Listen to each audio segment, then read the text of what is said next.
আমি ইতিপূর্বে আপনাদের কাছে বলেছিলাম বলরাম যুধিষ্ঠির ও পাণ্ডবদের তার তীর্থ কাহিনীর যে বর্ণনা করছিলেন, সেই প্রসঙ্গে তিনি বলেছিলেন যে কি কি আশ্রম এবং পুণ্যস্থান তিনি দর্শন করে এসেছেন। ইতিপূর্বে তিনি সোমতীর্থে গিয়েছিলেন, এইটুকু আমি বলেছিলাম আপনাদের কাছে। বলরাম বলতে লাগলেন যে আমি এই সোমতীর্থে গিয়েছিলাম, এটি অতি পুণ্যস্থান। তার কারণ এইখানে ভগবান চন্দ্রদেব একদিন রাজসূয় যজ্ঞের অনুষ্ঠান করেন, আর মহর্ষি অত্রি সেই যজ্ঞের হোতা হন। ওই যজ্ঞের অবসানে দেবাসুরের ভীষণ যুদ্ধ হয়। এই যুদ্ধে মহাবীর কার্তিকেয় দেব সেনাপতি পদে বৃত হন। কার্তিকেয়র জন্ম বীরত্বের কাহিনী বড় বিচিত্র। তোমাদের কাছে আমি সেই কাহিনী বলছি, শোনো। দেব সেনাপতি কার্তিকেয়র কিভাবে জন্ম হয়েছিল তার কাহিনী বিবৃত করতে গিয়ে বলরাম বললেন যে পুরাকালে সোমতীর্থে চন্দ্রদেব অশ্বমেধ যজ্ঞ সম্পন্ন করবার পর দেবাসুরের এক ভীষণ যুদ্ধ হয়। তখন কার্তিকেয়কে দেবতারা দেব সেনাপতি পদে অভিষিক্ত করেছিলেন। কার্তিকেয় প্রকৃতপক্ষে দেবাদিদেব মহাদেবের সন্তান। কোনো এক সময় দেবাদিদেবের তেজস শক্তি অগ্নির মধ্যে গিয়ে পড়ে। অগ্নি সেই তেজকে বহন করতে অক্ষম হওয়ায় তিনি ব্রহ্মার শরণাপন্ন হন। ব্রহ্মা কাছে অগ্নি এসেছেন। তিনি বললেন, হে স্রষ্টা, আমি তো আর পাচ্ছি না। কি পাচ্ছ না? এই ভার বহন করতে আমি পাচ্ছি না, এই তেজকে আমি বহন করতে অসমর্থ। ব্রহ্মা জানতেন যে অগ্নির কি অবস্থা হয়েছে ইতিপূর্বেই। তখন তিনি বললেন যে কি ব্যাপার হয়েছে বলো না। অগ্নি বললেন, পিতামহ, মহাদেবের অঙ্গ নিঃসারিত এই উগ্র তেজ আমার পক্ষে সহ্য করা অসম্ভব হয়ে পড়ছে।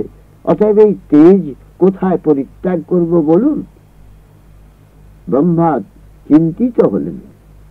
চিন্তা করে পরে বললেন, ভগবান ভবানীপতির এই তেজ রাশি তুমি ভাগীরথীর জলে নিক্ষেপ করে এসো। তৎক্ষণাৎ অগ্নি সেই তেজকে গঙ্গায় নিক্ষেপ করলেন, কিন্তু গঙ্গাও তা বহন করতে অক্ষম হয়ে পড়লেন।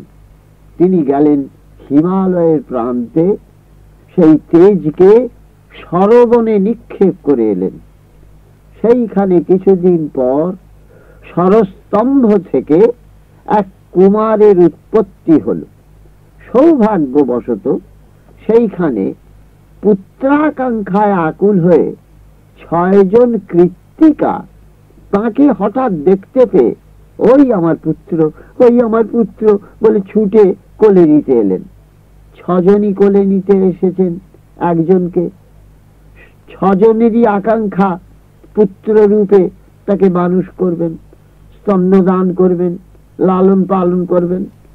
সকলের এই আকুলতা কুমারকে স্তন্যপান করাবার জন্য যখন প্রবল হয়ে উঠল, তখন কুমার কার্তিকেও সরানন হয়ে মাতৃকাদের কাছে গেলেন এবং তাদের কামনা পূর্ণ করলেন। কৃত্তিকাদের বিস্ময়ের অবধি রইল না। তারা পরম যত্নে কুমারকে লালন পালন করতে লাগলেন। হিমালয়ের যে শিখরে কার্তিক জন্মগ্রহণ করেছিলেন, সেই শিখর কাঞ্চনময় হয়ে উঠল। ক্রমে ক্রমে শিশু বালক যুবকে রূপান্তরিত হয়ে উঠলেন। বীর্যবত্তায়, আলাপে, ব্যবহারে, তপস্যায় তিনি ক্রমশ সুপ্রতিষ্ঠিত হলেন।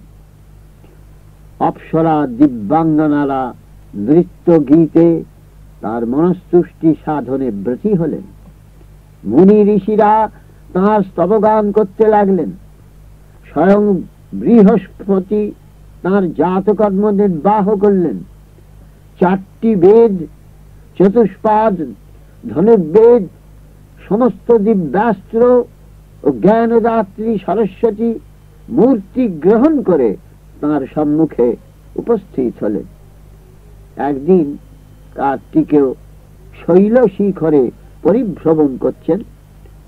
বেড়াতে বেড়াতে তিনি হঠাৎ দেখলেন এক নির্জন গুহা প্রান্তে বিচিত্র দর্শন জটাজুটধারী এক মহান পুরুষ ভূত প্রেত পরিবেষ্টিত হয়ে পার্বতীর সঙ্গে একাসনে উপবিষ্ট রয়েছেন।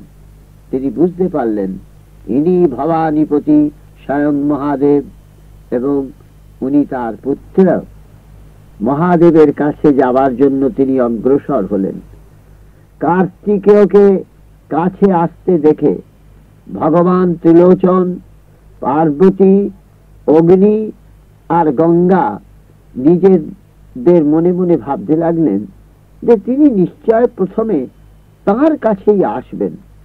কার্তিকেয় 4 জনেরই মনোভাব বুঝতে পেরে তৎক্ষণাৎ নিজ মূর্তিকে 4টি মূর্তিতে ভাগ করে ফেললেন। সেই চতুর্ধা মূর্তির নাম হলো কার্তিকেয়, বিশাখ, শাক ও নৈগমেয়। মহাদেবের কাছে গেলেন কার্তিকেয়, পার্বতীর কাছে গেলেন বিশাখ, অগ্নির নিকট গেলেন শাক আর গঙ্গার নিকট গেলেন নৈগমেয়। সকলেই তখন প্রজাপতি ব্রহ্মাকে আরাধনা করে পুত্রের হিতার্থে বর প্রার্থনা করলেন। ব্রহ্মা চিন্তা করে দেখলেন যে দানব, দেবতা, মানব, যক্ষ, গন্ধর্ব, মুনি, ঋষি সকলকেই তো নানা ঐশ্বর্য দিয়েছি, একে কি ঐশ্বর্য দান করি।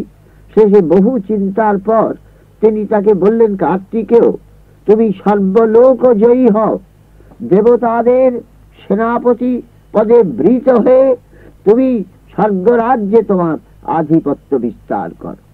এই আশীর্বাদ করে ব্রহ্মা অন্তর্হিত হলেন। তখন দেবতারা হিমালয়ে যে স্থানে সরস্বতী প্রবাহিতা সেইখানে গিয়ে তার অভিষেক কার্য সম্পাদন করার জন্য সমবেত হলেন। কার্তিকেয়র অভিষেক উৎসব বিরাট আড়ম্বরের সঙ্গে সম্পাদিত হল। দেবগুরু বৃহস্পতি যজ্ঞে তাঁর মঙ্গলের জন্য আহুতি প্রদান করতে এলেন। হিমাচল দিলেন মণিরত্ন খচিত একটি আসন, সেখানে তাকে বসানো হলো। ব্রহ্মা স্বয়ং তাকে নন্দীসেন, ঘণ্টাকর্ণ, লোহিতাক্ষ ও কুমুদমালী নামে 4টি দুর্ধর্ষ বীর অনুচর প্রদান করলেন। স্বয়ং বিষ্ণু তাকে অজেয় এক সৈন্যদল দান করলেন। অন্যান্য দেবতারাও লক্ষ লক্ষ দেব সেনা দিয়ে তাঁর সম্মান ও শক্তি বৃদ্ধি করতে এগিয়ে এলেন। চতুর্দিকে সহস্র কণ্ঠে কার্তিকেয়র জয়ধ্বনিত হয়ে উঠল। কার্তিকেয়র অনুচরী কল্যাণদায়িনী মাতৃগণ বিশ্বভুবন পরিব্যাপ্ত করে দাঁড়িয়ে রইলেন। কত নামই দেবতাদের বা তাদের নাম বলবো।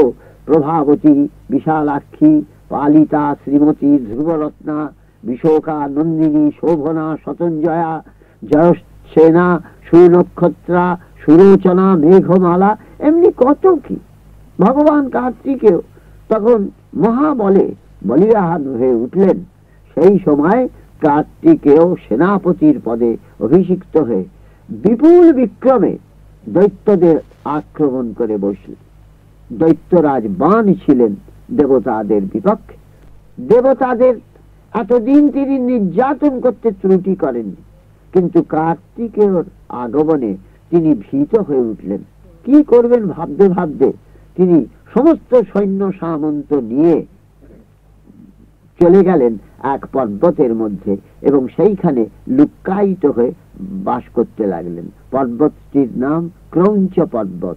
এখানে যা ঘটনা পরের দিন বলবো।